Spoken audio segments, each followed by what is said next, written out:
దేవుని నామానికి మహిమ కలుగుగాక. మరొక ఆదివారంలోనికి మనము రావడానికి దేవుడిచ్చిన కృపను బట్టి దేవునికి మహిమ కలుగుగాక. మృత్యుంజయుడు పునరుత్థానుడు అయిన మన యేసు ప్రభునకు మహిమ ఘనత ప్రభావమును కలుగునుగాక. ఆమేన్.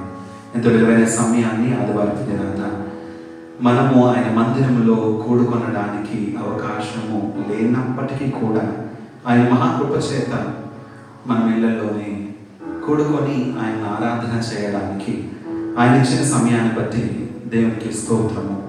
మీ అందరికీ వందనాలు. మనం ప్రార్థనలోనికి వెళ్తాము. ముందుగా ప్రారంభ ప్రార్థన చేసుకున్నాము.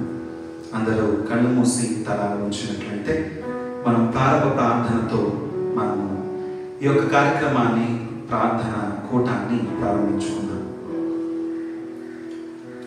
ప్రభువైన యేసుక్రీస్తు రక్తమునకే జయం. ప్రభువైన యేసుక్రీస్తు రక్తమే జయం. ప్రభువైన యేసుక్రీస్తు రక్తమే జయం. ప్రభువైన యేసుక్రీస్తు రక్తమే జయం. ప్రభువైన యేసుక్రీస్తు రక్తమే జయం. ప్రభువైన యేసుక్రీస్తు రక్తమే జయం. ప్రభువైన యేసుక్రీస్తు రక్తమే జయం. ప్రభువైన యేసుక్రీస్తు రక్తమే జయం. ప్రభువైన యేసుక్రీస్తు రక్తమే జయం. ప్రభువైన యేసుక్రీస్తు రక్తమే జయం. ప్రభువైన యేసుక్రీస్తు రక్తమే జయం.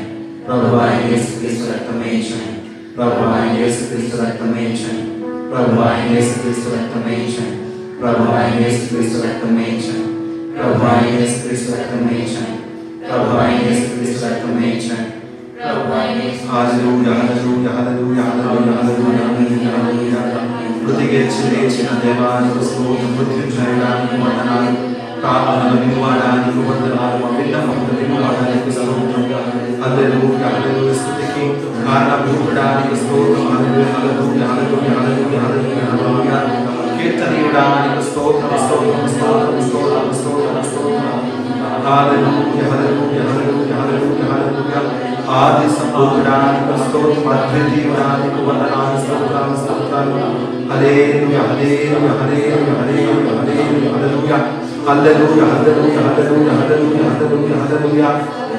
ప్రార్థన. మహోన్నతుల మహాపరిశుద్ధమైన తండ్రి, కృపగలవాడానికి వందనాలు అయ్యా. నీ మహాకృప చేత మరొక ఆదివారపు దినాన ఈ విధంగా ప్రభా ఈ విధముగా మేము ఏకీభవించి అయ్యా తండ్రి నీ ఎదుట కనబడడానికి సంఘముగా ఒక స్థలములో మేము కూడుకున్నప్పటికీ కూడా అయ్యా నీ ప్రార్థనలో కొనసాగడానికి నీవు చూపుతున్న కృపను బట్టి వందనాలు అయ్యా. మేము మా స్థలాలలో ఉంటూ ప్రార్థనలో అయ్యా తండ్రి కొనసాగుతుండగా నీ ఆత్మ సంచారము మా మధ్యన ఉంచి ఏక భావము ఏక మనస్సును మాకు అనుగ్రహించమని బ్రతిమాలుకుంటున్నాము స్వామి. ప్రాముఖ్యంగా ప్రభువ అయ్యా నీ వాక్యం ద్వారా మీ దాసుల ద్వారా మాతో మాట్లాడమని బ్రతిమాలుకుంటూ ఏ మాట మాకు అవసరమైనదో ప్రభు ఆ మాట ద్వారా మమ్మల్ని తెప్పరిలా చేయమని వేడుకుంటూ నీ ఆత్మతో నింపి కేవలము నీ నడిపింపులో మమ్మల్ని నడిపించమని ఈ కూటమంతటిని అయ్యా తండ్రి ప్రార్థన అయ్యా తండ్రి కూడికనంతటిని నీ చేతులకు అప్పచెప్పుకుంటూ మాకు యజమానిగా కాపరిగా మా బోధకుడుగా అయ్యా మా నాయకుడుగా మా ముందు మీరు ఉండి నడిపించమని బ్రతిమాలుకుంటూ యేసు అతి పరిశుద్ధమైన నామములో అతి మిక్కిలి వినయంతో బ్రతిమలాడి వేడుకొనుచున్నాం పరమ తండ్రి. ఆమేన్.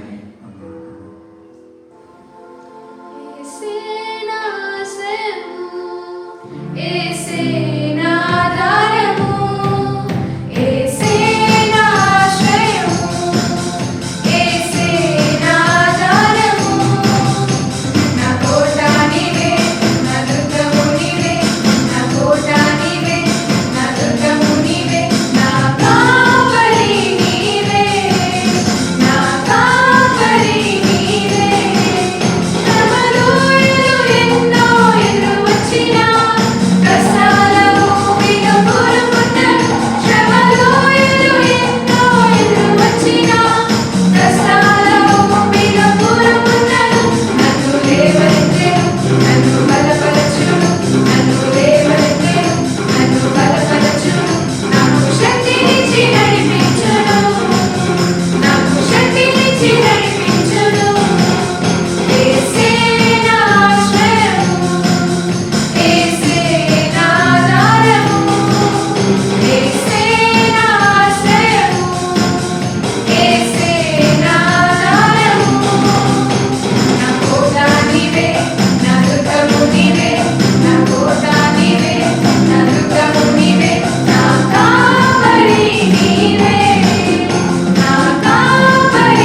నుంచి అపోస్తుల కార్యములు 1వ అధ్యాయం 1వ వచనం నుంచి 11వ వచనం వరకు చదువుకుందాం.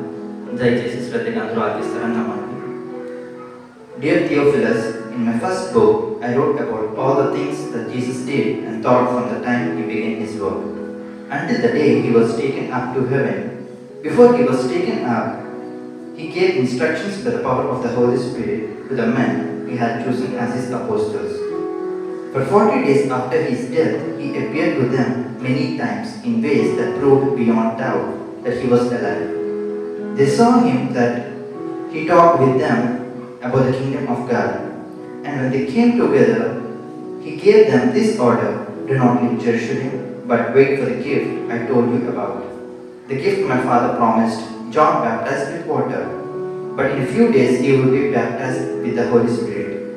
When the apostles met together with Jesus, they asked him, Lord, will you at this time give the kingdom back to Israel? Jesus said to them, the times and occasions are set by my Father's own authority, and it is not for you to know when they will be. But when the Holy Spirit comes upon you, you will be filled with the power, and you will be witnesses for me in Jerusalem, in all Judea and Samaria, and to the ends of the earth.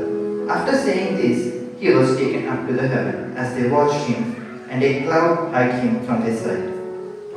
They still had their eyes fixed on the sky as he went away, when 2 men dressed in white suddenly stood beside them and said, Galileans, why are you standing there looking up at the sky?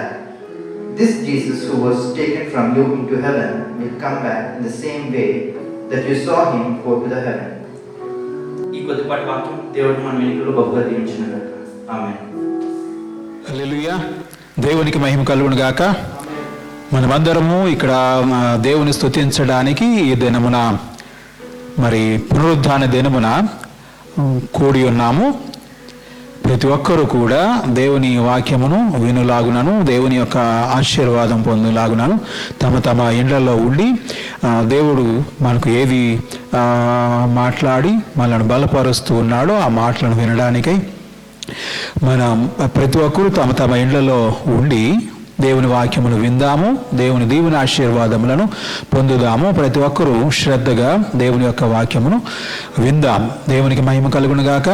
హల్లెలూయా. హల్లెలూయా. అందరికీ ప్రభు అయిన యేసుక్రీస్తు నామమున వందనములు. మరి మనము వాక్యమును చదువుకుందాము. మత్తయి సువార్త 7వ అధ్యాయము 21వ వాక్యము చదువుతున్నాను. దయతో చిత్తగించండి. ప్రభువా ప్రభువా అని నన్ను పిలుచు ప్రతివాడును పరలోక రాజ్యంలో ప్రవేశింపుడు గాని పరలోకమందున్న నా తండ్రి చిత్త ప్రకారము చేయవాడే ప్రవేశించును. చిన్న మాట ప్రార్థన చేసుకుందాం.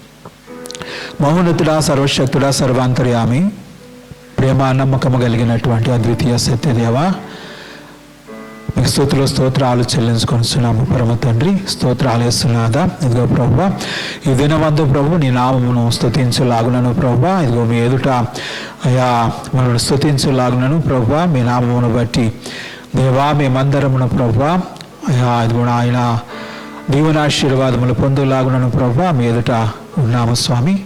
ప్రతి ఒక్కరిని ప్రభువా మీరు దీవించి ఆశీర్వదించమని వేడుచున్నాము. దేవా మీకు స్తోత్రాలు ప్రభువా. అయా ఈ యొక్క మహాకృప చేతని మమ్మలను ప్రభువా మీరు దేవా ఇదిగో ఆయుష్ను ఆరోగ్యములను ఇచ్చి ప్రభువా ఇంకనూ ప్రభువా అయా ఇదిగో ఆయన సజీవుల లెక్కలో ఉంచగా ప్రభువా మీ మహాకృప చేతనే మేము ఉన్నాము. దైవమా మీకు స్తోత్రాలు. దేవా ఇదిగో ఆయన మమ్మల్ని కాచి కాపాడు దేవుడవు ప్రభువా.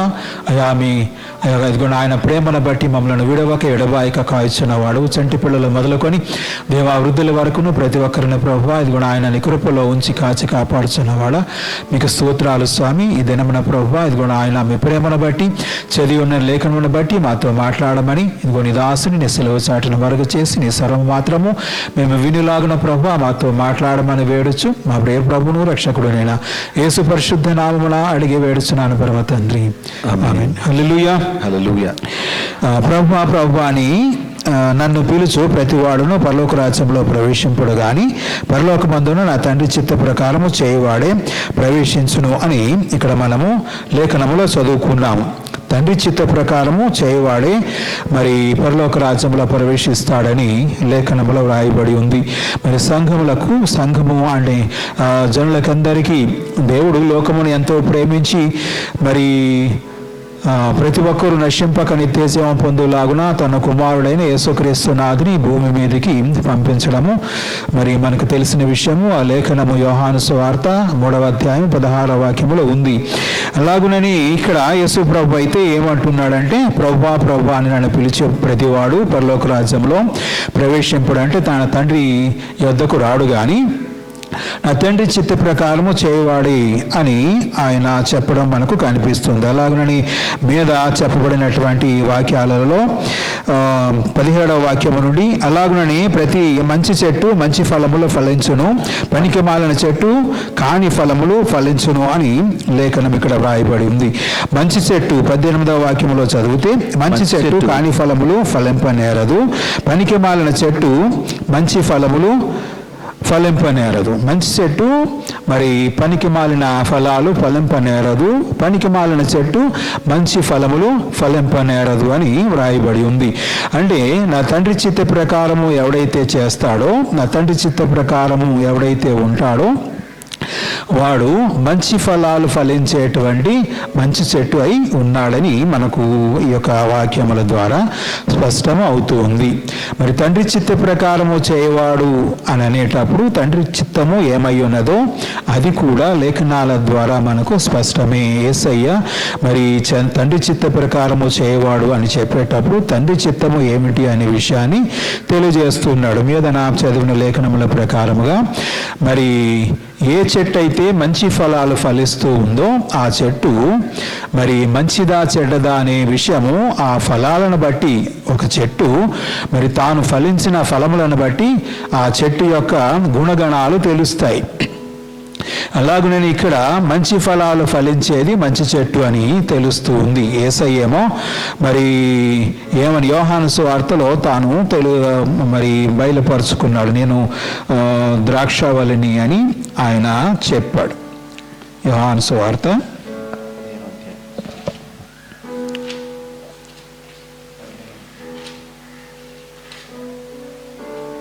15వ అధ్యాయము 1వ వచనము. నేను నిజమైన ద్రాక్షవల్లి, నేను నిజమైన ద్రాక్షవల్లిని. నిజమైన ద్రాక్షవల్లిని అంటే మంచి ద్రాక్షవల్లిని అని మనము చూసుకొనవచ్చు. నిజమైన ద్రాక్షవల్లిని నా తండ్రి వ్యవసాయకుడు. నాలో ఫలింపని ప్రతి తీగను ఆయన తీసి పారవేయును. నాలో ఫలింపని ప్రతి తీగను ఆయన తీసి పారవేయును. మత్తయి సువార్తలో మనము చదివిన దాని ప్రకారం చూస్తే ఏ చెట్టు అయితే మరి మంచి ఫలాలు ఫలించదో అది ఏమవుతుందంట, అది తీసివేయబడుతుంది. అది కూడా మరి మంచి ఫలాలు అది ఫలించడం లేదు కాబట్టి తీసివేయబడుతుంది. ఇక్కడ మరి నాలో ఫలింపని ప్రతి తీగే ఆయన ఏం చేస్తాడంట, తీసి పారవేయను. ఏ తీగ అయితే యేసునందు మరి నిలిచి ఉంటుందో ఆ మంచి ద్రాక్షావళి, నిజమైన ద్రాక్షావళి యందు ఆ ద్రాక్షావళి మీద నిలిచి ఉంటుందో అది మరి ఆ ద్రాక్షావళి నుండి లేక ఆ యొక్క ఒలివ చెట్టు నుండి, మంచి చెట్టు అయినటువంటి ఆ ఒలివ చెట్టు నుండి, ఆ ద్రాక్షావళి నుండి ఆ యొక్క వేరు నుండి సారాన్ని పొందుతుంది కనుక అది ఏమి చేయవలసి ఉంది, మంచి ఫలాలు ఫలించవలసి ఉంది. ఏదైతే మంచి ఫలాలు ఫలించదో అది తీసివేయబడుతుంది. గనుక మరి ఆ చెట్టు మీద, ఆ ద్రాక్షావల్లి మీద మరి నాటబడినటువంటి మనమందరము కూడా యేసునందు ఆ యొక్క ఆశ్చర్యకరమైన ఆయన వెలుగులోనికి పిలువబడినటువంటి మనము, యేసుక్రీస్తు నామమునందే బాప్తిస్మం పొందినటువంటి ప్రతి ఒక్కరూ కూడా మరి ఇక్కడ మరి ఆయన యందు నిలిచి ఉండాలి అని అంటే ఏం చేయాలంట, ఫలాలు ఫలించాలి అనే విషయము ఇక్కడ మనకు స్పష్టమవుతుంది. ఫలాలు ఫలించాలి, ఆ ఫలాలు కూడా మంచివిగా ఉండాలి. దేవుని రాజ్యంలో ఎవరైతే ప్రవేశిస్తారో అక్కడ మరి ఆ ఫలములు కూడా పరీక్షింపబడతాయి. మంచి ఫలాలా మంచి ఫలాలు కాదా అనేది మరి వారి వారి క్రియలను బట్టి వారు మరి పరీక్షింపబడతారనే విషయము కూడా, తీర్పు అనేది ఉంటుంది అనే విషయం కూడా మరి లేఖనాలలో మనకు రాయబడి ఉంది. అలాగనని ఇక్కడ మరి తండ్రి చిత్తము చేయాల్సిన విషయము ఉంది. తండ్రి చిత్తము చేయాలి అని అనేటప్పుడు ప్రతి ఒక్కరూ తండ్రి చిత్తము చేయాలి అని చెప్పబడి ఉంది కదా. అలాగనే గలతీయులకు రాసిన పత్రికలో మనం చూసినట్లయితే అక్కడ ఒక విషయం మనకు కనిపిస్తుంది. 1వ అధ్యాయము 4వ వచనంలో మనకు ఈ మాట వ్రాయబడి ఉంది. గలతీయులకు రాసిన పత్రిక 1వ అధ్యాయము 4వ వచనంలో ఈ మన తండ్రి అయిన దేవుని చిత్త ప్రకారము క్రీస్తు మనలను ప్రస్తుతపు దుష్టకాలములో నుండి విమోచింపవలెనని మన పాపముల నిమిత్తము తనను తాను అప్పగించుకున్నాడంట. దేని నిమిత్తము? మన పాపముల నిమిత్తము తనను తాను అప్పగించుకున్నాడు. మనలను ఏం చేయడానికి అప్పగించుకున్నాడంట? క్రీస్తు మనలను ప్రస్తుతపు దుష్టకాలములో నుండి విమోచించడానికి. ప్రస్తుతపు దుష్టకాలములో నుండి అని అంటే మరణ బలము గలవాని చేతిలో నుండి విడిపించడానికై ఆయన మరి మన నిమిత్తము తనను తాను అప్పగించుకున్నాడు. మన నిమిత్తము ఎలాగ అప్పగించుకున్నాడంట? తనను తాను అప్పగించుకున్నాడు. అంటే స్వచ్ఛందంగా తనను తాను అప్పగించుకోవాలి. అది కూడా ఏంటంట? తండ్రి అయిన దేవుని నుండి తండ్రి అయిన దేవుని చిత్త ప్రకారము క్రీస్తు మనలను ప్రస్తుత దుష్టకాలములో నుండి విమోచించడానికి తనను తాను అప్పగించుకున్నాడు. ఎలాగునంట? మన తండ్రి అయిన దేవుని చిత్త ప్రకారమే ఆయన తనను తాను అప్పగించుకున్నాడు. అంటే తాను కూడా తండ్రి చిత్తమును చేయడానికే వచ్చినాడు అనమాట. తండ్రి చిత్తమును చేయడానికి అనేటప్పుడు తండ్రి చిత్తమునకు తనను తాను మరి పూర్తిగా విధేయుని చేసుకున్నాడు. అలాగనే ఇక్కడ మనము కూడా తండ్రి చిత్త ప్రకారము ఎవడైతే చేస్తాడో వాడు పరలోక రాజ్యంలో ప్రవేశిస్తాడు అని చెప్పబడిన లేఖన ప్రకారంగా యేసయ్య స్వయంగా మరి తన నోటి నుండి పలికినటువంటి మాట అది అయి ఉన్నది కనుక ఆ విధముగా తండ్రి చిత్తము చేయాలి అని అనేటప్పుడు తండ్రి చిత్తము ఏమై ఉన్నదో ఆ విషయాలన్నీ మనకు రాయబడి ఉన్నాయి. అంటే తండ్రి చిత్తము చేయడం అని అంటే ప్రతి చెట్టు ఆశ్చర్యకరమైన ఆయన వెలుగులోనికి పిలువబడినటువంటి ప్రతి ఒక్కరూ కూడా ప్రతి మనిషి ఒక చెట్టుగానే పోల్చబడతారు. ప్రతి ఒక్కరూ కూడా మరి ఫలాలు ఫలించాలి అని అంటే ఎవరైతే ఫలాలు ఫలిస్తారో వారు దేవుని రాజ్యంలో ప్రవేశిస్తారు. అది కూడా మంచి ఫలాలు ఫలించాలి. అలాగున ఫలించేవారు తండ్రి చిత్తమును జరిగిస్తున్న వారి లెక్కలో ఉంటారు. యేసయ్య ఏ విధంగానైతే తండ్రి చిత్తమును మరి నెరవేర్చడానికి వచ్చి తండ్రికి ఆయన తనను తాను సంపూర్ణముగా విధేయునిగా చేసుకున్నాడు. అలాగ మనము మరి విధేయముగా చేసుకోవాలి. ఎవరికి విధేయులముగా చేసుకోవాలి అని అంటే మనము యేసుక్రీస్తు ప్రభువునకు మనము విధేయులను చేసుకోవాలి. మరి మంచి ఫలాలు ఫలించాలి అని అంటే యేసునందు ఉండినటువంటి మనము మరి మంచి ఫలాలు ఫలించేటట్లుగా మరి యేసయ్యను విశ్వసించిన మనము నీతిమంతులముగా తీర్చబడుతూ ఉన్నాము గనక నీతి మంతులముగా తీర్చబడినటువంటి మనము మరి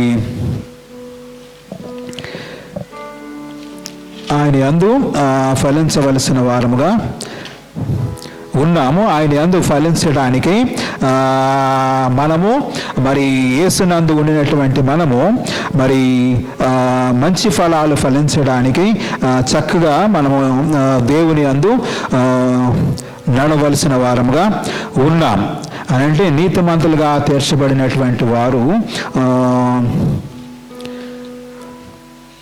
రోమీయులకు రాసిన పత్రికలో ఒక మాట వ్రాయబడి ఉంటుంది.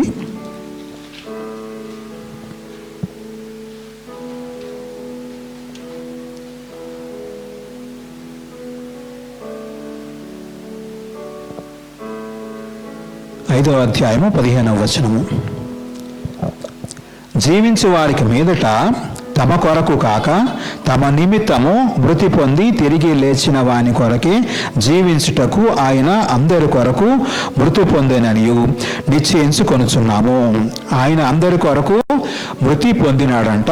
మరి అందరి కొరకు మృతి దేని నిమిత్తం పొందాడు అని అంటే ఈ లేఖనము స్పష్టంగా మనకు తెలియజేస్తుంది. జీవించేవారు ఇక మీదట తమ కొరకు కాక, జీవించేవారు ఇక మీదట తమ కొరకు కాక తమ నిమిత్తము మృతి పొంది తిరిగి లేచిన వాని కొరకే జీవించుటకు ఆయన అందరి కొరకు మృతి పొందననియు నిశ్చయించుకొనుచున్నాము. ఆయన అందరి కొరకు ఎందుకు మృతి పొందాడనంటే ఆ మృతి పొందిన వాడు మనకు నిత్య జీవమును అనుగ్రహించడానికై. ఆయన యందు మరి నిత్య జీవం మనకు వాగ్దానం చేయబడి ఉన్నది కనుక నశింపక నిత్య జీవం పొందడానికై ఆయన వచ్చాడు. కాబట్టి మరి మంచి ఫలాలు ఎలాగ ఫలిస్తాము అని అంటే ఆయనలో ఉండినటువంటి మనము మరి ఈ 2వ కొరింథీయులకు రాసిన పత్రిక 5వ అధ్యాయము 15వ వాక్యంలో వ్రాయబడిన దాని ప్రకారముగా అది ఆ విధముగా మనము జీవించినట్లయితే అది తండ్రి చిత్తము అయి ఉన్నది. ఆ తండ్రి చిత్త ప్రకారము మనము చేసిన వారం అవుతాం. అలాగ జీవిస్తే మనము తండ్రి చిత్త ప్రకారము జీవించిన వారం అవుతాం. అది ఏమిటి అని అంటే జీవించేవారు ఇక మీదట తమ కొరకు కాక తమ నిమిత్తము మృతి పొంది తిరిగి లేచిన వాని కొరకే జీవించాలి అని వ్రాయబడి ఉంది. అలాగనని రోమీయులకు రాసిన పత్రికలో అయితే ఆయన యందే బాప్తిస్మము పొందినటువంటి మనము ఆయన యందు మనము మరి పాతి పెట్టబడిన వారి లెక్కలోనికి వస్తూ ఉన్నాము. అలాగునని ఆయన పునరుద్ధరణైనటువంటి సాదృశ్యములో మరి మనము నీళ్ళల్లో నుండి పైకి లేసేటప్పుడు మరి ఆయన పునరుద్ధాన సాదృశ్యములో మనము సజీవులముగా లేస్తూ ఉన్నాము. మరి ఆ విధంగా లేచినటువంటి మనము మరి ఇక మీదట పాపము నిమిత్తము మనము మృతి పొందిన వారముగాను మరి దేవుని నిమిత్తమై మనము సజీవులముగా లేచిన వారముగా లేస్తూ ఉన్నాము. గనుక సజీవుల అయినటువంటి వారు తండ్రి చిత్తమును నెరవేరుస్తారు. యేసు ప్రభు ఏ విధముగా తండ్రి చిత్తమునే నెరవేరుస్తూ ఉన్నాడు గనుక ఆ విధముగా తండ్రి చిత్తమును నెరవేర్చే వారముగా మనము ఉంటాము. తండ్రి చిత్తము అని అంటే మన నిమిత్తమై మరణించి తిరిగి లేచినటువంటి యేసుక్రీస్తు నాథుని నిమిత్తం మనము జీవించవలసిన వారముగా ఉన్నామంట. ఆయన నిమిత్తము జీవించడం అని అంటే ఆయనను గూర్చినటువంటి వార్తను అనేకులకు ప్రకటించి మరి ప్రతి పాపి నిమిత్తము ఆయన మరణించి తిరిగి లేచాడనేటువంటి విషయము చీకటిలో ఉన్న వారికి మరి ఆశ్చర్యకరమైన ఆయన వెలుగులోనికి వచ్చిన మనము ఆ చీకటిలో ఉన్న వారికి ప్రకటింపబద్ధులమై ఉన్నాం. అని అంటే అందరము కూడా ఈ యొక్క క్రమములో ఉన్నాం కాబట్టి మనము ఆ విధముగా జీవించిన వారమైతే మరి తండ్రి చిత్త ప్రకారము జీవించిన వారము అవుతూ ఉన్నాము. అలాగ జీవిస్తే ఇంకా ఏమి అవుతుంది అనేటువంటి విషయాలు కూడా లేఖనాల్లో రోమీయులకు రాసిన పత్రికలో ప్రతి లేఖనంలోనూ మనము స్పష్టంగా కొన్ని విషయాలు మనము చూసినట్లయితే మనకు తేటగా అర్థమవుతుంది అన్నమాట. హల్లెలూయా.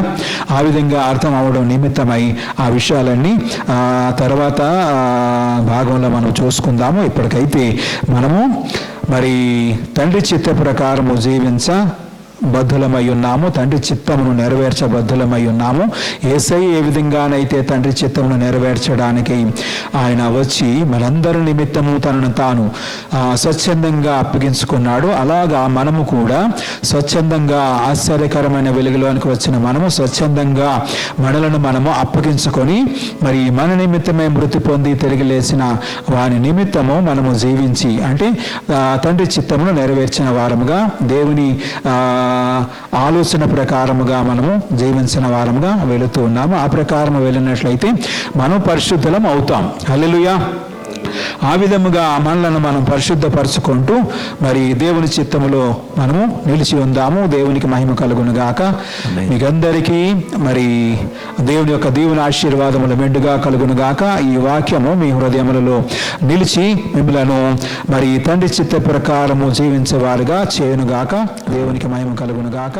ఆమేన్. దేవుని నామానికి మహిమ కలుగును గాక.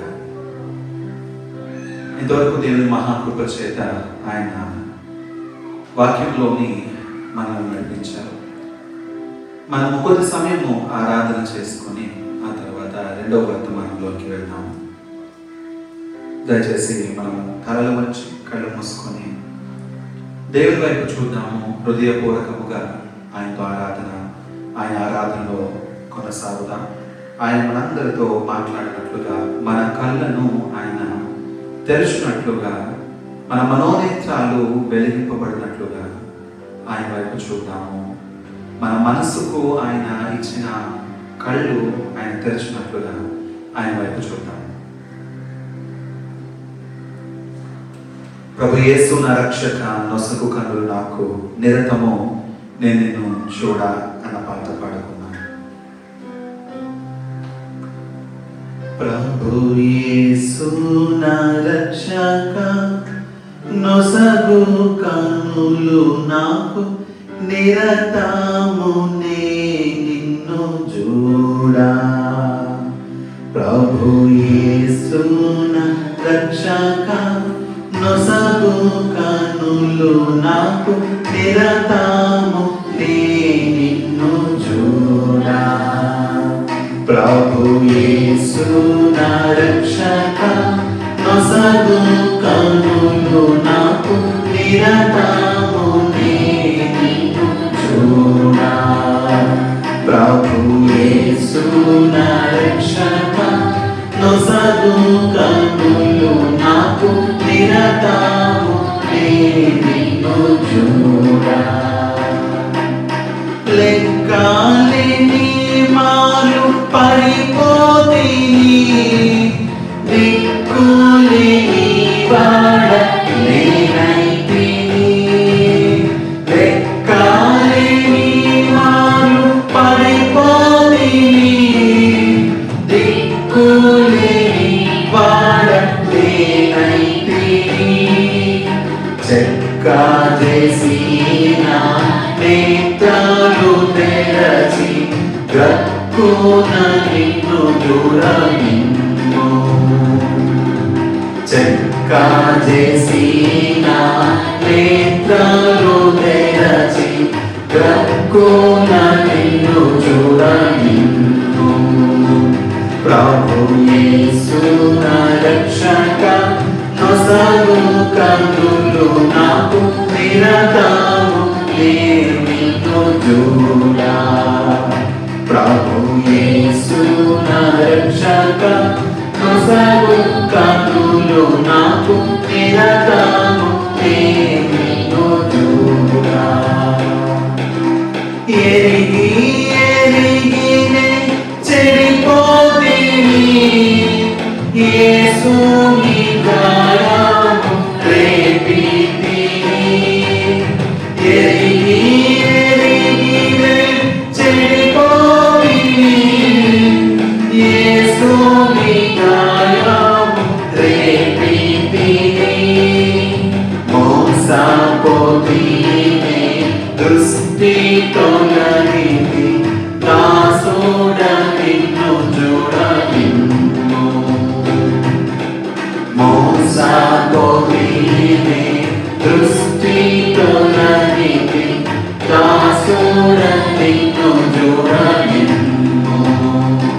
ప్రభు యేసు నా రక్షక, కన్నులు నాకు, నిరతము నిన్ను చూడ.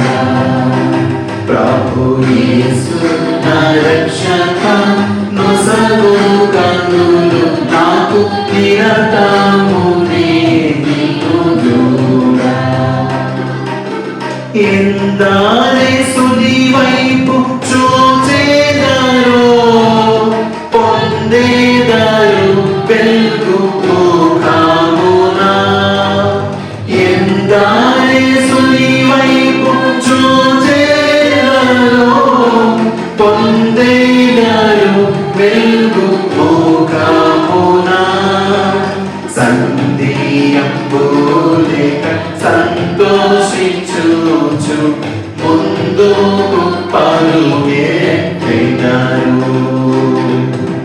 సంధియంబు లేక సంతోషించుచు, ముందుకు పరుగెత్తెదరు.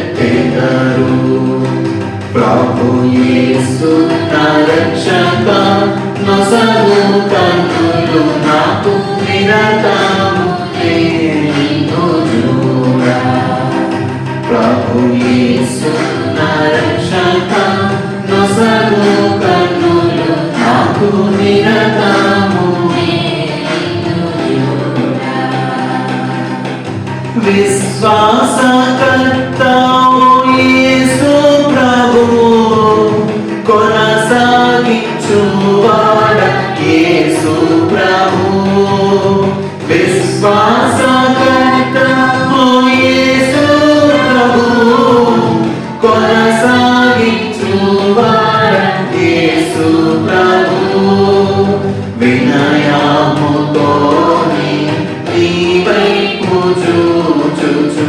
విసుగాక పరుగెత్తనేకు వినయముతోనే నీ వైపు చూచు విసుగాక పరుగెత్తనేకు ప్రభు యేసు నా రక్షక నొసగు కన్నులు నాకు నిరతము నిన్ను చూడా ప్రభు యేసు నా రక్షక నొసగు కన్నులు నాకు నిరతము నిన్ను చూడా ప్రభు యేసు మా రక్షక నొసగు కన్నులు నాకు నిరతము నిన్ను చూడా. హల్లెలూయా హల్లెలూయా. దేవునికి మహిమ కలుగును గాక. ఆమేన్. అందరికీ వందనాలు. ఇప్పుడు మనం బైబిల్ గ్రంథం నుండి లూకా సువార్త 24వ అధ్యాయం 13వ వచనం నుండి 43వ వచనం వరకు చదువుకుందాం. Now behold, two of them were traveling the same day to the village called Emmaus, which was about 7 miles from Jerusalem, and they talked together of all these things which had happened. So it was, while they conversed and reasoned, that Jesus himself drew near and went with them. But their eyes were restrained, so that they did not know him. And he said to them, "What kind of conversation is this that you have with one another as you walk and are sad?" Then the one whose name was Cleopas answered and said to him, "Are you the only stranger in Jerusalem? And have you not known the things which happened there in these days?" And he said to them, "What things?" And they said to him, "The things concerning Jesus of Nazareth, who was a prophet, mighty in deed, and word before God and all the people, and how the chief priests and our rulers delivered him to be condemned to death and crucified him. But we were hoping that it was he who was going to redeem Israel. Indeed, besides all this, today is the 3rd day since these things happened. Yes, and certain women of our company who arrived at the tomb earlier astonished us. When they did not find his body, they came saying that they had also seen a vision of angels who said he was alive. And certain of those who were with us went to the tomb and found it was just as the woman had said, but him they did not see." Then he said to them, "O foolish ones, and slow of heart to believe in all that the prophets have spoken. Ought not the Christ to have suffered these things and to enter into his glory?"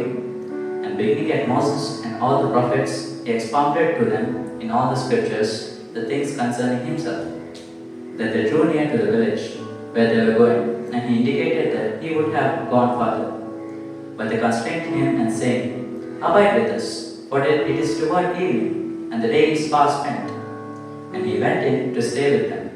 Now it came to pass, as he sat at the table with them, that he took bread, blessed, and broke it, and gave it to them. Then their eyes were opened, and they knew him, and he vanished from their sight. And they said to one another, "Did not our hearts burn within us while he talked with us on the road, and while he opened the scriptures to us?" So they rose up that very hour and returned to Jerusalem, and found the 11 and those who were with them gathered together, saying, "The Lord is risen indeed, and has appeared to Simon." And they told about the things that had happened on the road, and how he was known to them in the breaking of bread. Now as he said these things, Jesus himself stood in the midst of them, said to them, "Peace to you." But they were terrified and frightened, and supposed that they had seen a spirit. And he said to them, "Why are you troubled? Why do doubts arise in your hearts? Behold my hands and my feet, that it is I myself. Handle me and see, for a spirit does not have flesh and bones, as you see I have." When he said this, he showed them his hand and his feet. But while they still did not believe for joy and marvel, he said to them, "Have you any food here?" So they gave him a piece of broiled fish and some honeycomb, and he took it and ate it. దేవుడు మన వెనుకటిలో ఈ వాక్యం దీవించిన కాక. ఆమేన్. ప్రభువైన యేసుక్రీస్తు నామమున శుభాభివందనాలు తెలియజేస్తున్నాం. మరి దీని ముందు ప్రభు లేచిన తరువాత ఆయన చేసిన కార్యాల్లో ఒక సందర్భాన్ని మనం మాట్లాడుకోవడానికి మనం ముందుకు వచ్చాం. మరి ఈ దినమందు మనం చూడబోయే ఒక అంశము లూకాసు సువార్తలో నుంచి ఒక భాగాన్ని మనం చూస్తున్నాం. ఏంటంటే చూడండి ఒకసారి, లూకాసు సువార్త 24వ అధ్యాయము, లూకాసు సువార్త 24వ అధ్యాయము 13 నుంచి మనం చదువుకుందాం. ఇదిగో ఆ దినమందే వారిలో ఇద్దరు యెరూషలేమునకు ఆమడ దూరమున ఉన్న ఎమ్మాయు అను ఒక గ్రామమునకు వెళ్ళుచు జరిగిన ఈ సంగతులన్నిటిని గూర్చి ఒకరితోనొకరు సంభాషించుచుండిరి. వారు సంభాషించుచు ఆలోచించుకొనుచుండగా యేసు తానే దగ్గరకు వచ్చి వారితో కూడా నడిచెను. అయితే వారు ఆయనను గుర్తుపట్టలేకుండా వారి కన్నులు మూయబడెను. చాలు, చిన్న ప్రార్థన చేసుకున్నాం ప్రియులారా. స్తోత్రములు తండ్రి, పరిశుద్ధమైన దేవ, మీ కృపకై స్తోత్రములు తండ్రి. మరొకసారి తండ్రి ప్రభా, మీ పునరుత్థాన దినాన్ని ప్రభుత్వాన్ని జ్ఞాపకం చేసుకున్నట్టు దాని తర్వాత మీరు చేసిన ప్రతి కార్యాన్ని ఇక మేము మాట్లాడుతుండగా ప్రభుత్వాన్ని మీరే మాతో ఉండండి. ప్రారంభం నుంచి అంతవరకు మీ అభిషేకం నుంచి మమ్మల్ని బలపరచండి, నడిపించండి. ఇక తను చేరవలసిన మా అందరితో మీరే మాట్లాడమని, కృప చూపించమని, దీవించమని యేసు పరిశుద్ధ నామమున స్తుతించి వేడుకొంచున్నాము తండ్రి. ఆమేన్. హల్లెలూయా, హల్లెలూయా. ఇదిగో ఆ దినమందే వారిలో ఇద్దరు యెరూషలేమునకు ఆమడ దూరమున ఉన్న ఎమ్మాయి అనే ఒక గ్రామమునకు వెళ్ళుచు జరిగిన ఈ సంగతులన్నిటిని గూర్చి ఒకరితోనొకరు సంభాషించుచుంటిరి. హల్లెలూయా. చూడండి, ప్రభువైన యేసుక్రీస్తు వారు లేచిన, మనకు తెలుసు ఆదివారమున అనే మాట మనం చూస్తాం. మార్కులో కానీ లేకపోతే నెక్స్ట్ లూకాలో కానీ ఇవన్నీ మనం అంతా అయిపోయిన తర్వాత ప్రభు లేచిన సందర్భం. ఆ దినమందే అంటే అదే రోజుని ఏం జరిగింది, ఒక ఇద్దరు మాట్లాడుకుంటూ అమ్మాయి మార్గంలో వెళ్ళుచుండగా జరిగిన ఈ సంగతులన్నిటినీ గూర్చి ఒకరితో ఒకరు సంభాషించుచుండిరి. సంభాషించుచు ఆలోచించుకొనుచుండగా యేసు తానే దగ్గరకు వచ్చి వారితో కూడా నడిచెను. ఇక్కడ చిన్న విషయం నేను చెప్పాలనుకుంటున్నాను ప్రియులారా, బాగా గమనించండి. మనము ఎప్పుడైనా దేవుని విషయాల గురించి మనం మాట్లాడినప్పుడు కానీ సంభాషించినప్పుడు కానీ దేవుడు వింటూ ఉంటాడు. ఆయన మన మధ్యకి రావాలనుకుంటాడు. ఏమో ఆ దేశంలో ఇంక మనుషులు లేరా? ఎంతమంది ఉన్నారు యెరూషలేములో? కానీ వాళ్ళందరినీ దేవుడు పక్కన పెట్టి ఎవరు ఈ విషయాల గురించి మాట్లాడుతున్నారో, ఈ విషయాల గురించి ధ్యానిస్తున్నారో, మార్గంలో వారు వెళ్ళుచుండగా మాట్లాడుతున్నారో, చూడు దీని గురించి ఏదో తెలుసుకోవాలి లేదా గ్రహించాలి అనే ఒక ఆశ లేదా ఒక కాంక్ష వారిలో కనబడుతుంది. ఇవాళ ప్రభుని యేసుక్రీస్తుని గురించి నేను విన్నప్పుడు పట్టించుకుంటున్నావా లేదా అనేది ప్రాముఖ్యమైన అంశం. చూడండి, మనకి మలాకీ గ్రంథంలో ఒక మాట అంటాడు, 3:16లో ఒక మాట అంటాడు, అప్పుడు యెహోవా యందు భయభక్తులు గలవారు ఒకరితో ఒకరు మాట్లాడుకొనుచుండగా యెహోవా చెవియొగ్గి ఆలకించెను. మరి యెహోవా యందు భయభక్తులు కలిగి ఆయన నామమును స్మరించుచు ఉండు వారికి జ్ఞాపకార్థముగా ఒక గ్రంథము ఆయన సముఖమునందు వ్రాయబడెను. ఎవరెవరి గురించి వ్రాయబడుతుంది ఈ గ్రంథము? 2 విషయాలు. మరియు యెహోవా యందు 1 భయభక్తులు కలిగి, 2 ఆయన నామమును స్మరించేవారు. ఇంకా ఎక్కడని ఏమీ లేదు. ఎక్కడైనా సరే వీళ్ళు మార్గంలో వెళ్ళిపోతున్నారు, ఎన్నో టాపిక్లు మాట్లాడుకోవచ్చు.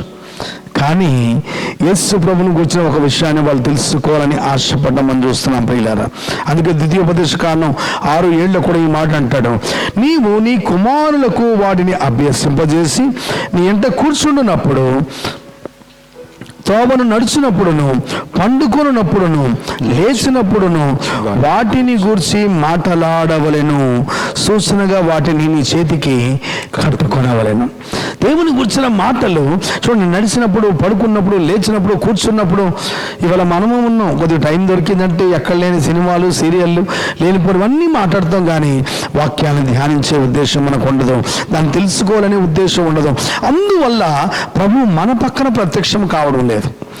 ఇప్పుడు ఎంతోమంది ఆ దేశంలో ఉన్నప్పటికీ వారిద్దరూ వెళ్ళిచుండగా అక్కడ దేవుడు మధ్యలో వారితో కలిసి వెళ్ళడానికి గల కారణం ఏంటంటే వారు దేవుని విషయాలు గ్రహించాలని, దాన్ని ఏంటో తెలుసుకోవాలని ఒక ఆశ చూపించారు ప్రియులారా. ఇవాళ నిజంగా నీకు ఆశ ఉంటే ఆ ప్రభు నీ పక్కన వచ్చి నేను హెచ్చరించి ఇగో ఇదే త్రోవ దీనిలో నడుము అని చూపించే దేవుడు. చూడండి, వాళ్ళు చేశారు. ప్రభు వెంటనే వారి పక్కకు వచ్చారు, నిలబడ్డారు. అక్కడ 15వ వచనం చూద్దాం. చూడండి, వారు సంభాషించుచు, లూకా 24:15, వారు సంభాషించుచు ఆలోచించుకొనుచుండగా యేసు తానే దగ్గరకు వచ్చి వారితో కూడా నడిచి యేసు తానే దగ్గరకు వచ్చి వారితో కూడా. ఇవాళ ప్రభు మనతో నడాలన్నా, మనం ప్రభుతో నడాలన్నా, చూడు ఇది ఎంత గొప్ప ధన్యత కదా. ఒక్క మాట చెప్పాలంటే హానోకుని గురించి మనం వింటాం. హానోకు ఏం చేశాడంట? ఆయనకి ఇష్టడుగా ఉండెను, ఆయనతో నడిచిపోయాను. ఇవాళ ప్రభు మనతో నడిచారు, లేదా మనం ప్రభుతో నడవాలన్నా అదొక గొప్ప ధన్యత ప్రియులారా. ఇవాళ చాలామంది ఎలాగ దేవుడు మనతో వస్తాడు, ఎలాగైనా మనతో నడుస్తాడు తెలియకుండా ఏదేదో తపాలు జపాలు ఎక్కడ లేనివన్నీ చేస్తాం. కానీ ఒక మాట చూడండి, బైబిల్లో లేఖనంలో చెప్పినట్లు అటు ద్వితీయోపదేశ కాండం కానీ లేకపోతే మలాకీ గ్రంథము కానీ ఏం చెప్పబడింది? ఎవరెవరు దేవుని విషయాల గురించి ఇద్దరు కూర్చొని మాట్లాడుకుంటారో, లేదా వాటిని నీ చేతికి నీ హృదయంలో నీ మనసులో కూర్చున్నప్పుడు లేచినప్పుడు ఎప్పుడైనా దాన్ని ధ్యానించాలనే ఆశ నీకుంటే ప్రభు తానే నీ పక్కన ప్రత్యక్షమై ఏ రూపంలోనైనా కావచ్చు, ఎవరిలానైనా కావచ్చు, లేదా ఆయన రాకపోతే ఆయన సన్నిధిని పంపించవచ్చు, ఆయన దూతను పంపించవచ్చు, లేదా సేవకుని పంపించవచ్చు. నీ ప్రశ్నకు జవాబుగా నీ ఎదురు చూస్తున్న విషయానికి ఒక సొల్యూషన్ యస్సు ప్రభులో నీకు దొరుకుతుంది. చూడండి, నీకు ఆశ కలిగి ఉంటే ఈ యొక్క ధన్యత ఇది మనకే. అందుకే చూడండి, మత్తయి సువార్త 18:20లో కూడా ఎలయనగా 2-3 నా నామమున ఎక్కడ కూడి ఉందరో అక్కడ నేను వారి మధ్యన ఉందునని చెప్పాను. ప్రభు ముందే ప్రమాణం చేశారు. 2-3 ఎక్కడైనా కలిసి ఉంటే ఈ విషయాలు మాట్లాడితే నేను మీతో ఉంటాను, మీ మధ్యలో ఉంటాను. ఇవాళ మనం మాట్లాడేది వ్యర్థమైన మాటలు విడిచిపెట్టి దేవుని గురించిన మాటలను మనం మాట్లాడుకోవడానికి ఇష్టపడినట్లయితే ప్రభు మనతోనే ఉంటారు, మనల్ని నడిపిస్తారు. చూద్దాం 24:16లో, అయితే వారు ఆయనను గుర్తుపట్టలేకుండా వారి కన్నులు మూయబడెను. వాళ్ళకి ఇంకా తెలియలేదు. వాళ్ళు ఏంటంటే జరిగిన అంశముల మీద ఉన్నారు, కానీ ప్రక్కకు వచ్చి నిలబడింది ప్రభువుని వాళ్ళు గ్రహించలేకపోయారు. మనం కూడా కొన్ని సందర్భాల్లో ఎవరు అంటే ఆ మాటలు ఎవరు మాట్లాడుతున్నా ఇంకెవరో అనుకుంటాం, అది దేవుడే వచ్చి మాట్లాడుతున్నా మనం గ్రహించలేకపోవచ్చు. దేవుడు చేస్తున్న కార్యాలు దేవుడే నా పక్క నుండి, లేదా దేవుడే ఆ వ్యక్తిని పంపించి, లేదా దేవుడే తన దూతను పంపించి చేస్తాడని గ్రహించడం మనం కూడా కొన్ని సందర్భాల్లో మనం గుర్తుపట్టలేం ప్రియులారా. చూడండి, ఇలాంటి సందర్భాలు అక్కడ చాలా జరిగాయి. వీళ్ళందరూ ఏమనుకున్నారంటే ప్రభు ఇంకా చనిపోయారు, ఆయన లేరు, ఇంకెవరైనా ఉండొచ్చు అని అనుకుంటున్నారు తప్ప ఆయనే తిరిగి వచ్చి ఉండొచ్చు అని అనుకునే వాళ్ళు లేరు.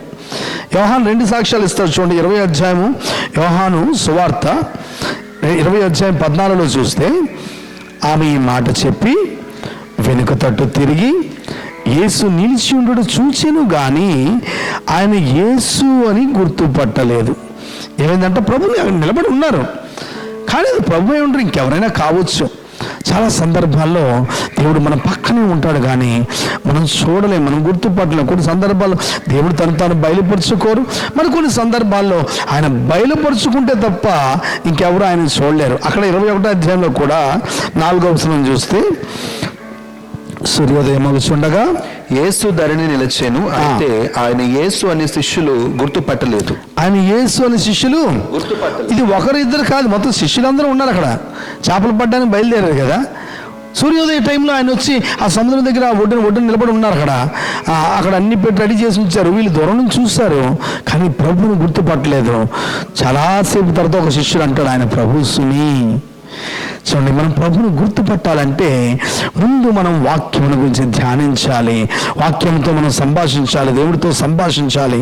ఆ విషయాల్లో మనం ముమ్మరంగా ఉండేటప్పుడు ప్రభు తానే మనకు ప్రత్యక్షపరచుకుంటారు ప్రియులారా. అందుకే చూడండి, లూకా 24:17లో ఆయన మీరు నడుచుచు ఒకరితో ఒకరు చెప్పుకొనుచున్న ఈ మాటలేమని అడుగగా ఏమీ తెలియలేనట్టు, అంటే మనతో పాటు ఆయన కూడా మధ్యలో ఇన్వాల్వ్ అయ్యి ఈ అంశంలో ఎంటర్ అయ్యి మనకు ఏదో చెప్పాలని ఆశపడుతున్నారు. ఇవాళ మనం చేసే ఈ కార్యక్రమాలు చూడండి, ఏం చేసినప్పటికీ మనం దేవుని కొరకు దేవుని ఆలోచనతో చేసేటప్పుడు ఆయన మధ్యలో ఎంటర్ అయ్యి ఏమి తెలియలేనట్టు మనతో పాటు ఉండి కొన్ని విషయాలు మనకు బయలుపరుస్తారు. అలాగే జరుగుతుంది ఇక్కడ. ఇంకా ఈ మాటలేమని అడుగగా వారు దుఃఖముఖులై నిలిచిరి. వాళ్ళు చూడండి దుఃఖముఖులై నిలిచిరి. వాళ్ళకు ఒక రకమైన బాధ. ఏది? ఒక మంచి బోధకుడు లేకపోతే ఒక ప్రవక్త, వాళ్ళకి ఏమని నమ్మారో ఆయన పోయాడు, ఆయన లేడు, ఇలా జరిగిపోయింది, ఇంత ఘోరమైంది అని వాళ్ళు ఆ దుఃఖాన్ని వెళ్ళబుచ్చారు. ఇవాళ ప్రభుని యేసుక్రీస్తు వారి భూలోకమునకు వచ్చి ఆయన సకల మానవాళి కొరకు ప్రాణాన్ని అర్పిస్తే ఇది విని వినలేనట్టు లేకపోతే ఒక స్టోరీ లాగా లేకపోతే ఇంకేదేనిలాగా అనుకున్న ప్రజలు చాలామంది ఉంటారు. కానీ కొందరు విని బాధపడతారు, దుఃఖపడతారు. అయ్యో, ఆయన మన కోసం పెట్టాడు ఆ ప్రాణం, ఏంటి ఇదంతా అని దుఃఖపడి ఎవరైనా చూడండి, నిజంగా ఆ దుఃఖం ఒక ఫీలింగ్ లోపల వచ్చేటప్పుడు దేవుని దగ్గరికి వస్తాడు ప్రియులారా. ఇక్కడ కూడా చూడండి, వాళ్ళు దుఃఖపడ్డారంట. ఏదో అయిపోయింది కదా, మేము ఉన్నాం కదా అనుకోలేదు, వాళ్ళు బాధపడ్డారు. ఇంకా వారిలో క్లయోపా అనువాడు యెరూషలేములో బస చేయుచుండి ఈ దినములలో అక్కడ జరిగిన సంగతులు నీ ఒక్కడవే ఎరుగవా అని చూడండి, ఎంతో బాధతో దుఃఖపడుతూ ఒక మాట అంటున్నాడు. ఈ ఎవరో వచ్చారు కదా మధ్యలో అని వెంటనే ఇంకెవరో అనుకుని ఆయన మాట్లాడుతున్నాడు. ఈ యెరూషలేములో ఎన్ని విషయాలు జరిగిపోయాయి, ఇక్కడే ఉంటూ నీకు ఏమాత్రం తెలీదా? ఏం జరిగిందో నీకు తెలీదా? ఇదంతా ఎవరి కోసం? ఆ నజరేయుడేనా? చూడండి, ఈ క్లయోపా ఈయన మాత్రమే కాదు, ఈయన భార్య, వీళ్ళందరూ కూడా యేసు ప్రభు గురించి చాలా శ్రద్ధ కలిగిన వారు. మనం అక్కడే చూడండి, యోహాను సువార్త 19:25 మనం చూస్తే అక్కడ క్లయోపా భార్య గురించి కూడా రాసి ఉంటుంది. ఆయన తల్లియు ఆయన తల్లి సహోదరియు క్లోఫా భార్య అయిన మరియయు మగ్దలేని మరియయు యేసు శిలువ యొద్ద నిలుచుండిరి. చూడండి, వీళ్ళందరూ అక్కడ దగ్గరుండి చూసిన సజీవ సాక్షులు. అక్కడ వీళ్ళిద్దరూ మాట్లాడుకోవడం మాత్రమే కాదు, వాళ్ళ భార్య కూడా అక్కడ అనేక మంది స్త్రీలలో ఒకరిగా ఉండి జరిగినవన్నీ అచ్చుగుద్దాడు దగ్గర చూసి మరలా వాళ్ళ ఇంట్లో డిస్కషన్ చేసుకునేది చాలక మార్గంలో వెళ్తున్నప్పుడు కూడా ఈ విషయాల గురించి డిస్కస్ చేస్తున్నారు. ఇవాళ ప్రభు యొక్క శిలువ మరణం గురించి విన్న నీవు దాన్ని ధ్యానిస్తున్నావా? శిలువ ధ్యానం నీ యొద్ద ఉందా? యేసు ప్రభువుకి వచ్చిన ధ్యానం నీ యొద్ద ఉందా? ఆయన ఎందుకు వచ్చారు, ఎందుకు చేస్తారని కాస్త కోస్తో ధ్యానించే ఒక జ్ఞానం మనం కలిగి ఉంటే ప్రభు తానే తన యొక్క మర్మమును నీకు ప్రత్యక్షపరచుకుంటారు ప్రియులారా. చూడండి, లూకా 24:19 కూడా చూద్దాం. వెంటనే ఆయన అంటున్నాడు, ఏమని? ఆయన అవి ఏమని వారిని అడిగినప్పుడు ఆయన చెప్తే నువ్వు ఒక్కరికే తెలీదా అంటే ఇంతకీ అది ఏంటి అని ప్రభు తెలియలేనట్టే అడుగుతున్నారు. నజరేయుడైన యేసును గూర్చిన సంగతులే ఆయన దేవుని ఎదుటను ప్రజలందరి ఎదుటను క్రియలోను వాక్యములోను శక్తి గల ప్రవక్త అయి ఉండెను. ఆయన చెప్తాడు చూడండి, ఆయన గ్రహించింది ఏంటంటే ఏదంట, నజరేయుడైన యేసును గూర్చిన సంగతులే. యేసు ప్రభువును గురించిన సంగతులు అక్కడ యెరూషలేము, యోదయ, సమరయ, ఆ చుట్టుపక్కల ఉన్న ప్రాంతాలు అన్నీ వ్యాపించాయి. ఆయన గొప్పతనం ఏంటి, ఆయన కీర్తి ఏంటి, ఆయన చేసిన కార్యాలేంటి ప్రతి ఒక్కరికి తెలుసు. ఇవన్నీ జరిగాయి. ఇంతకది ఏంటి? ఆయన దేవుని ఎదుటను ప్రజలందరి ఎదుటను క్రియలోను వాక్యములోను శక్తిగల ప్రవక్త అయ్యి. బైబిల్లో మనం ఎవరైనా కాస్త గట్టి ప్రవక్తలు లేదా శక్తిగల ప్రవక్తలు అని చెప్పుకోవాలంటే కొంతమంది పేర్లు మనం చెప్పుకుంటాం. ఎలాగా మోషేని కానీ, ఏలియాని కానీ, లేకపోతే ఎలీషాని కానీ, ఇలా ప్రాముఖ్యమైన వారి పేర్లు మనం చెప్పుకుంటాం. ఎందుకంటే వాళ్ళు చాలా విషయాలు చేసినట్టు మనం బైబిల్లో చూస్తాం. ఇక ప్రవచనాల విషయానికి వస్తే యెషయాని కానీ, ఇర్మియాని కానీ చాలామంది ఉన్నారు. వీళ్ళందరినీ మనం చూసుకుంటాం. కానీ యేసు ప్రభుని వీళ్ళు కంపేర్ చేసినప్పుడు ఒకే మాట ఏమని చెప్పారు? దేవుని ఎదుటను ప్రజలందరి ఎదుటను క్రియల్లోనూ వాక్యంలోనూ శక్తిగల ప్రవక్త అయి ఉండెను. ఆయన చేసిన కార్యాలు స్పష్టంగా ఉన్నాయి. ఇది యోహాను సువార్తలో కూడా మనం చూస్తే 6:14 చూడండి. యోహాను సువార్త 6:14లో ఆ మనుషులు యేసు చేసిన సూచక్రియలు చూచి నిజముగా ఈ లోకములకు రాబో ప్రవక్త ఈయనే అని చెప్పుకొని వాళ్ళకి అర్థమైపోయింది, రావాల్సిన వ్యక్తి ఈయనే, ఇంకా డౌట్ అక్కర్లేదు. అందులోనే 3:2 చూడండి యోహాను సువార్తలో. అతను రాత్రి యందు ఆయన యొద్దకు వచ్చి, ఎవరు? నికోదేము వచ్చాడు కదా, బోధకుడా నీ యొద్ద నుండి వచ్చిన బోధకుడవని మేము ఎరుగుదుము. ఎక్కడి నుంచి వచ్చానని చెప్పడమ్మా? నికోదేము ధర్మశాస్త్రోపదేశకుడు కదా. ఆయన ఎవరు? ఒక నీటి మూలంగా ఆత్మ మూలంగా జన్మించితేనే కానీ యేసుప్రభు మాట్లాడిన ఒక వ్యక్తి. ఆ వ్యక్తి అంటున్నాడు, బోధకుడా నీవు దేవుని యొద్ద నుండి వచ్చిన బోధకుడు అని మేము ఎరుగుదము. దేవుడు అతనికి తోడై ఉంటేనే గాని నీవు చేయుచున్న సూచక క్రియలను ఎవడును చేయలేడని ఆయనతో చెప్పి. ఇది ఇంకెవరు చేయలేరు, ఎందుకంటే జరిగిన కార్యాలు అలాంటివి. ప్రభు ఎవరి మీద చేయిస్తే వాళ్ళకి స్వస్థత, అద్భుతాలు అన్నీ చూస్తున్నారు. ఇది ఇంకెక్కడి నుంచి ఎవరు వచ్చినా జరగదు, కేవలం దేవుని దగ్గర నుంచి వచ్చిన వ్యక్తులు మాత్రమే చేయగలరు. అపోస్తలులు చూడండి 12 మంది కూడా సాక్ష్యం ఇచ్చిన సందర్భం మనం చూస్తే 2:22లో అక్కడ ఒక చక్కని మాట అంటాడు, ఇశ్రాయేలు వారలారా ఈ మాటలు వినుడి, దేవుడు నజరేయుడగు యేసు చేత అద్భుతములను మహత్కార్యములను సూచక్రియలను మీ మధ్యను చేయించి ఆయనను తన వలన మెప్పు పొందిన వానిగా మీకు కనుపరచెను. ఇది మీరే ఎరుగుదురు. ప్రభు చేసిన కార్యాలు అక్కడ యెరూషలేము చుట్టుపక్కల ఉన్న ప్రాంతాలు అంతా పూర్తిగా వ్యాపించే ప్రియులారా. ఇది కొత్తగా చెప్పక్కర్లేదు. అదే అడుగుతున్నాడు క్లెయోఫా, ఎంత జరిగిందా ఈ విషయాలు తెలియలేనివాడు నువ్వు ఒక్కడవేనా, ఇంకెవరు లేరా అని అడుగుతున్నప్పుడు ఖచ్చితంగా చూడ అక్కడ 24 అధ్యాయం లూకాలో 20వ వచనం, మన ప్రధాన యాజకులను అధికారులను ఆయనను ఎలాగూ మరణ శిక్షకు అప్పగించి సిలువ వేయించిరో నీకు తెలియదా? ఆయన ఇలాంటి ఒక వ్యక్తి, దైవ కుమారుడని పేరు పొందిన వ్యక్తి, రాబోయే వ్యక్తి, ఈయనని మేము నమ్మాము, ఆయనే దేవుడని మేము నమ్మాము, ఆయనే ప్రవక్తని నమ్మాము, మోసే తర్వాత రావాల్సిన వ్యక్తి ఎవరైనా ఉన్నారంటే అది యేసు ప్రభువుని మేము నమ్మాము, ఇవాళ ఇశ్రాయేలుని విడిపించబోయేది ఆయనని మేము నమ్మాము. అలాంటి వ్యక్తిని తీసుకెళ్ళి వీళ్ళందరూ ఏం చేస్తారంటే ప్రధాన యాజకులు అధికారులు ఆయనను ఎలాగూ మరణ శిక్షకు అప్పగించి సిలువ వేయించిరో నీకు తెలియదా? ఇంత జరిగింది కదా. ఈ విషయాల గురించి చూడండి. అపోస్తులు 13:27లో, అపోస్తుల కార్యము 13వ అధ్యాయం 27లో, యెరూషలేములో కాపురం ఉండేవారును వారి అధికారులను ఆయననైనను ప్రతి విశ్రాంతి దినమున చదువుబడుచున్న ప్రవక్తల వచనములనైనను గ్రహింపక ఆయనకు శిక్ష విధించుట చేత ఆ వచనములను నెరవేర్చిరి. ఇంతకీ ఏం జరిగిందంటే అక్కడ వచనములను నెరవేర్చిరి. యేసు ప్రభు ఆయనకు ఒక వాడుకుండేది. ప్రతి విశ్రాంత దినమున వెళ్ళి అక్కడ సమాజ మందిరంలో వారి మధ్యలో నిలబడి లేఖనాలు చదువుతుండేవారు. ఆయన చదివినప్పుడు చెప్పిన ప్రతి లేఖనము వారు వింటున్నారు కానీ గ్రహించేవారు కాదంట. వాళ్ళు తెలియకుండానే అవన్నీ వింటున్నారు, పద్ధతులు పాటిస్తున్నారు. కాకపోతే యేసు ప్రభు విషయానికి వచ్చేటప్పటికి ప్రవక్తల వచనములనైనను గ్రహింపక ఆయనను శిక్ష విధించుట చేత ఆ వచనములను నెరవేర్చేది. ఏ వచనములు బైబిల్లో దేవుడు రాయించాడో వాటన్నిటినీ కూడా ఒక్కటి కూడా వదలకుండా వాళ్ళు చేసుకుని వెళ్ళిపోయారు. వాళ్ళకి తెలియలేదు. ఎందుకు? వాళ్ళు గ్రహించేవారు కాదు, చదివేవారు కానీ గ్రహించేవారు కాదు. ఇవాళ ఇలాంటి వారు భూలోకంలో చాలామంది ఉన్నారు. యేసుప్రభుని గురించి సినిమాలు చూస్తారు, యేసుప్రభుని గురించి వాక్యాలు వింటారు, యేసుప్రభుని గురించి మీటింగ్లకు వెళ్తారు, యేసుప్రభు దగ్గరికి వచ్చి అద్భుతాలు పొందుకుంటారు, అనేకమైన మహత్కార్యాలు సూచనలు చూస్తారు కానీ మిగతా విషయాలు గ్రహించరు. వాళ్ళకి ఎంత కావాలో అంతే చూసుకుని వెళ్ళిపోతుంటారు పిల్లారా. అందుకే చూడండి అక్కడ 24:21లో అంటాడు, ఇశ్రాయేలును విమోచింపబోవాడు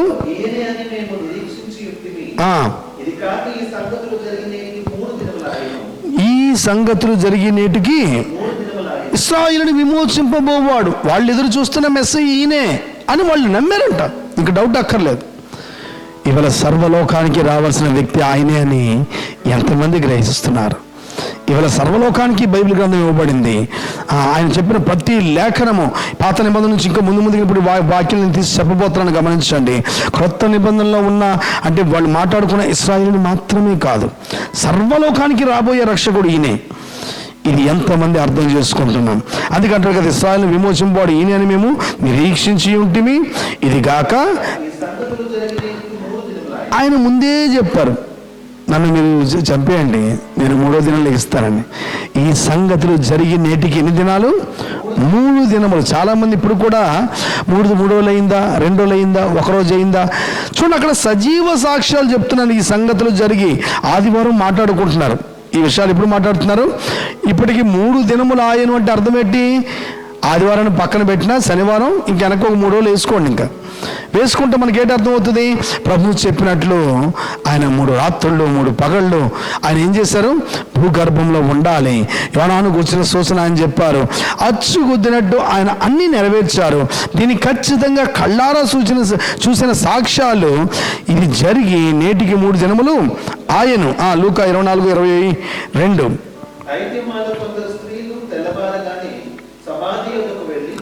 ఆయన దేహమును కానక వచ్చి కొందరు దేవదూతలు తమకు కనబడి ఆయన బ్రతికి ఉన్నాడని చెప్పిరని మాతో చెప్పి మాకు విస్మయము కలుగజేసింది.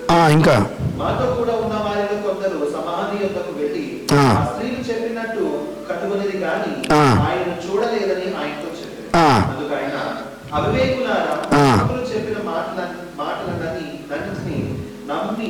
నమ్మని మందమతులారా, క్రీస్తు ఇలాగూ శ్రమపడి తన మహిమలో ప్రవేశించు ఉంచుట అగత్యము కాదా అని వారితో చూడండి, యేసు ప్రభు అప్పటి వరకు వారితో పాటు వెళ్తున్నారు. వారు చెప్తున్నారు, ఇలా మాతో పాటు ఉన్న స్త్రీలు వెళ్ళారు, వాళ్ళు కూడా చూస్తారు, వీళ్ళకి వచ్చి చెప్పారు, మాకు ఇంకా ఆశ్చర్యం అనిపించింది, ఏదేదో జరిగిందని చెప్తే ఇప్పుడు ప్రభు మాట్లాడడం మొదలుపెట్టారు. ఇంతవరకు ఆయన విన్నారు, ఇక ఆలస్యం లేదు. ప్రభు చెప్తున్నారు ఒక మాట, ఏమని చెప్పారు? అందుకు ఆయన, అవివేకులారా, ప్రవక్తలు చెప్పిన మాటలను నమ్మని మందమతులారా. చూడండి, గమనించండి, ఈవేళ ప్రవక్తుల గ్రంథాలు చదివి చదివి చదివి చదివి ఎన్నో పుస్తకాలు చదివి ఎప్పటి నుంచో ఏదో మోక్షానికి వెళ్ళాలని కొన్ని ప్రయత్నాలు చేస్తూ లేదా భక్తి మార్గం చేస్తూ ఎన్నో ఎన్నో ఎన్నో విషయాలు నువ్వు చూస్తున్నావు, కానీ వాటిని గ్రహించటం లేదు.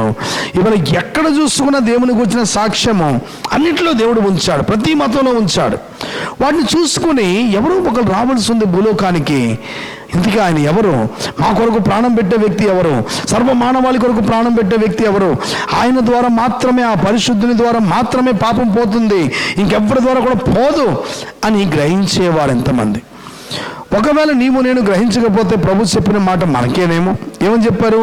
అవివేకులారా, ప్రవక్తలు చెప్పిన మాటలన్నిటినీ నమ్మని. చూడండి, ఇది నమ్మకపోతే ఇంకా మందమతులారా అంటే అర్థం ఏంటి? చదువుతున్నారు కానీ గ్రహించకపోవడం, వింటున్నారు కానీ మర్చిపోవడం. దేవుడు ఇటువంటి కార్యాన్ని ఎంత మాత్రం సహించడు. ప్రభు రావాలనేది ఖచ్చితంగా ప్రతి గ్రంథంలో రాసిన మాట. కొత్త నిబంధనలు చూడండి, శిష్యులు ఈ విషయాలు గ్రహించారు. వాళ్ళు బాగా గ్రహించి వాళ్ళు ఏమని మళ్ళీ రాశారు చూడండి. మనకు తెలుసు, పౌలు గురించి మనకు తెలుసు. పౌలు ఏం చేశారంటే, లేఖనముల ప్రకారం యేసు ప్రభువులకు జరిగిందని చెప్పిన వ్యక్తి ఫిలిప్పీలు రాసిన గ్రంథంలో చూడండి, ఆయన ఒక మాట చెప్తాడు. ఫిలిప్పీ 2:6 నుంచి చదవండి. ఫిలిప్పీ 2:6 నుంచి. ఆయన దేవుని స్వరూపము కలిగిన వాడైంది, దేవునితో సమానముగా ఉండుట విడిచిపెట్టకూడని భాగ్యమని ఎంచుకొనలేదు గాని మనుషుల పోలికగా పుట్టి దాసుని స్వరూపము ధరించుకొని తన తానే రిక్తునిగా చేసుకొనెను. మరియు ఆయన ఆకారమందు మనుషుడుగా కనబడి మరణం పొందినంతగా అనగా మరణం పొందినంతగా విధేయత చూపిన వాడే తను తాను తగ్గించుకొనెను. దేవుడు తగ్గించుకొని వచ్చాడు. ఇది మనం అర్థం చేసుకోవాలి. అంతేగాని దేవుడు అంటే ఇంకెలాగో రావాలి, అలా వస్తే నువ్వు భస్మం అయిపోతావు, మనిషి బూడిదైపోతావు. ఇంకా అందుచేతను పర్వతమందున్న వారిలో గాని, భూమి మీద ఉన్న వారిలో గాని, భూమి కింద ఉన్న వారిలో గాని ప్రతి వారి మోకాలును యేసు నామమున వంగునట్లును, ప్రతి వారి నాలుకయు తండ్రి అయిన దేవుని మహిమార్థమై యేసుక్రీస్తు ప్రభువని ఒప్పుకొనున్నట్లును దేవుడు ఆయనను అధికముగా హెచ్చించి ప్రతి నామమునకు పై నామమును ఆయనకు అనుగ్రహించాడు. చూడండి, దేవుడు ఒక కార్యం చేశాడు భూమి మీద. ఇది గ్రహించిన వాళ్ళు ఎంతమంది? అపోస్తలుడైన పౌలు లేఖనముల ప్రకారం అని చెప్పి అన్నింటినీ గ్రహించాడు. పోయినసారి వాక్యంలో మనం చెప్పుకున్నాం, లేఖనముల ప్రకారము శిలువ మరణం జరిగింది, లేఖనముల ప్రకారము ప్రవక్తల లేఖనముల ప్రకారము ఆయన మరణ తిరిగి లేచాడని మనం చెప్పుకున్నాం. చూడండి, ఇవన్నీ ఇలా జరిగింది. దేవుడు ఆయన ఈ విధంగా హెచ్చించాడు. ఆయన ఆకారంలో తగ్గించుకొని దాసుని రూపం దాల్చి నీ కొరకు నా కొరకు మనిషిలో మనిషిగా రక్తమాంసాలు ఒకరిగా కనబడ్డారు అని అక్కడ ఉన్న వాళ్ళు గ్రహించారు. ఇంకా కూడా ఇన్ని సంవత్సరాలు అయినా నేటికి మనం గ్రహించకపోతే మరి అవివేకులారా, మందమతులారా, ఈ టైటిల్స్ అన్నీ మనకేనేమో. చూడండి, మొదటి కొరింథీయులకు రాసిన పత్రిక 15:3 మనం చెప్పాడు ఆయన, నాకు ఇయ్యబడిన ఉపదేశము మొదట మీకు అప్పగించితిని, అది ఏమనగా లేఖనముల ప్రకారము క్రీస్తు. ఇది దీనికోసమే జరిగింది అంతానే. ఎవరి కోసం? నీ కోసం, నా కోసం, మన కోసం, సర్వలోకము కోసం. ఇది మనం గ్రహించాలి. తెలుసుకోకపోతే అవివేకులారా, మందమతులారా, వారిని తిట్టడని కూడా తప్పు. దేవుడు ఇవాళ గ్రహించలేని ప్రతి ఒక్కరు కూడా ఆయన ఈ విధంగానే గద్దిస్తున్నాడు. ఇంకా ఒకవేళ గ్రహించకపోతే ఇప్పుడైనా లేఖనాల్ని గ్రహించి, అవును నాకు తెలియకుండా పోయింది, ఇప్పుడైనా నేను బైబిల్ అంతా ఒకసారి చదువుతాను, తెలుసుకుంటాను అని ముందుకు వస్తే మంచిదేనేమో. చూడండి, అపోస్తలుల 17వ అధ్యాయంలో కూడా 3వ వచనం ఒక మాట చెప్తాడు, నేను మీకు ప్రచురము చేయు యేసే క్రీస్తు ఉన్నాడనియు లేఖనములలో నుండి దృష్టాంతములను ఎత్తి.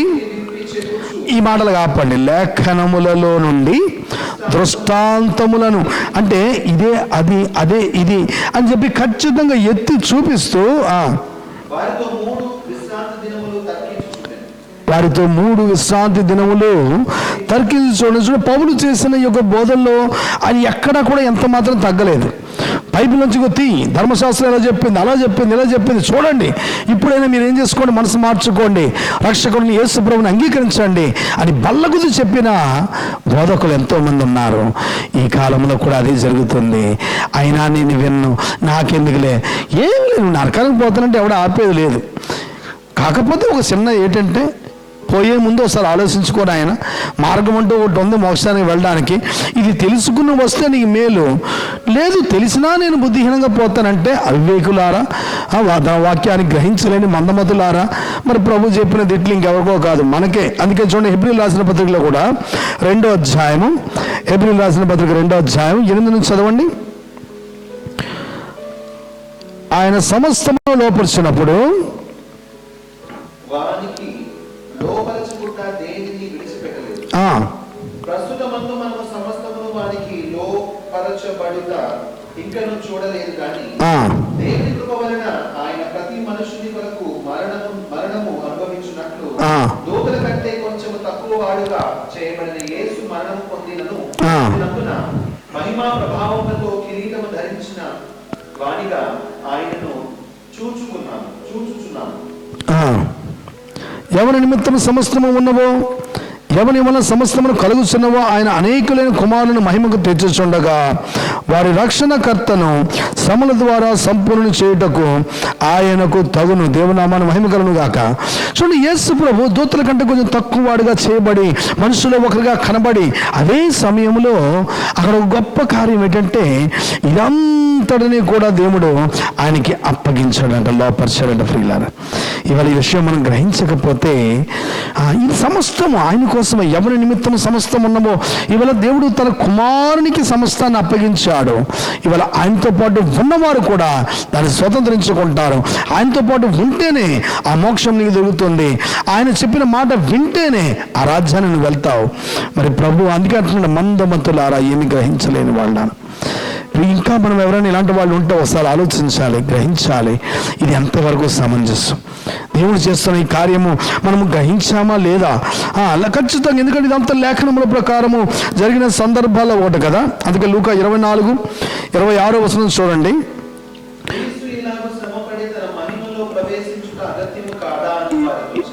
యేసు ప్రభు ఏం చెప్పారు? క్రీస్తు ఇలాగూ శ్రమపడి తమ మహిమలో ప్రవేశించుట అగత్యము. అంటే ఇది జరగాలి.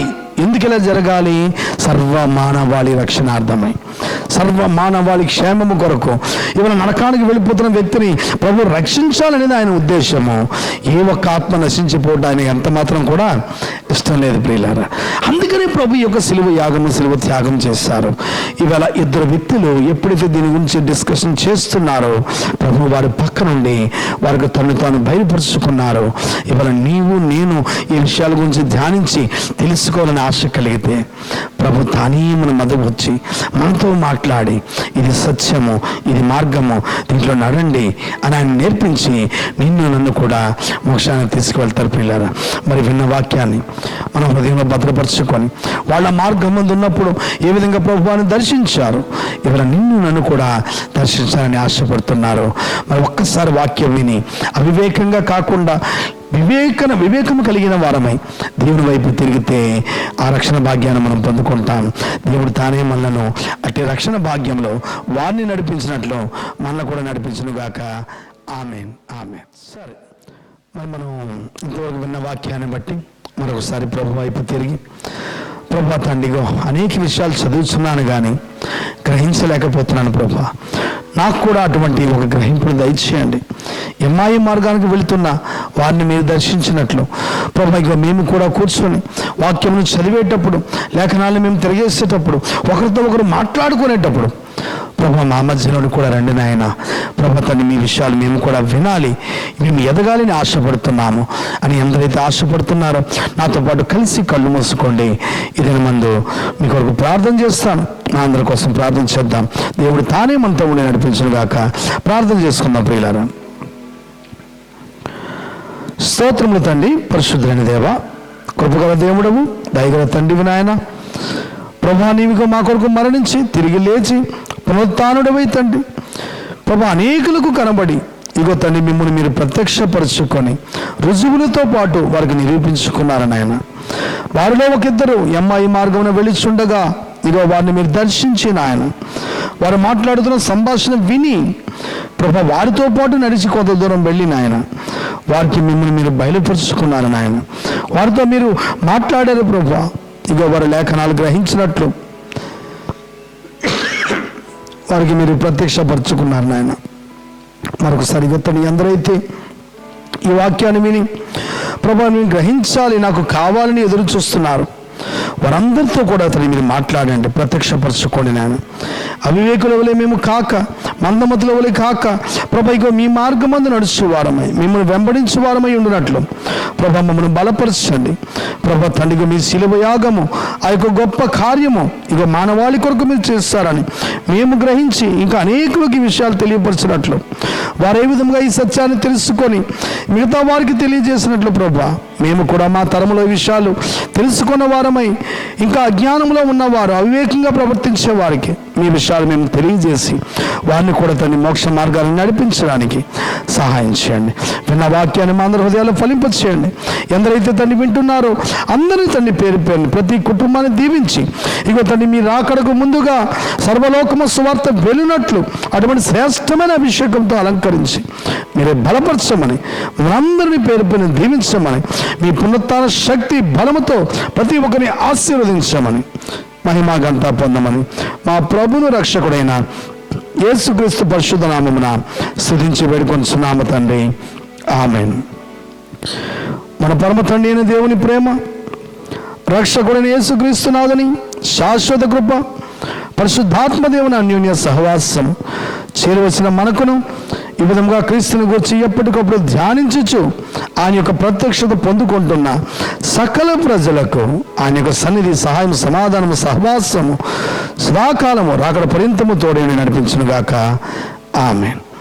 యేసు రక్తమే జయము, ప్రవేశ రక్తమే జయము. యేసు నామమున సదా సంపన్న విజయం కలుగునుగాక. అపవాది క్రియలకు అంత నాశనం కలుగునుగాక. దేవునికి మహిమ కలుగునుగాక. ఆమేన్. ఆమేన్. God bless you.